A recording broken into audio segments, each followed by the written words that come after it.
A big announcement from the CDC and the FDA when they recommended pausing the Johnson & Johnson vaccine after 6 women developed blood clots after getting the shot. And look, there are a lot of statistics that are being thrown around right now, so we're going to dig into the numbers. Let's verify, are you more likely to see blood clotting if you have COVID than if you've gotten the Johnson & Johnson shot? Here are sources: the CDC, the FDA, and 2 Johns Hopkins University experts, Dr. Panagis Galiotsatos and Dr. William Moss. All our experts say that based on what we know right now, these risk factors are worlds apart. So far, only 6 women have been identified as having these CVST blood clots. That's out of almost 7 million Americans who have taken the Johnson & Johnson shot. If that number 6 is all the cases, then we're talking about 1 in a million.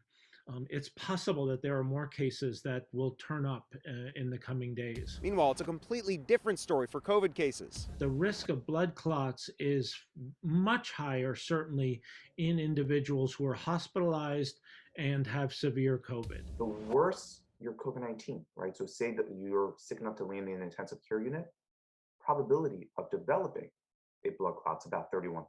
So that's about 3 in 10 versus 1 in a million. Our experts say it's going to come down to a risk analysis when people decide to get the vaccine. But Dr. Galiotsatos tells us that the risk is incredibly low. It's always hard as human beings to kind of conceptualize when you hear a case, it sounds horrible, like your heart goes out. But recognize that case is very low. I always think of the analogy of planes, right? We hear plane crashes.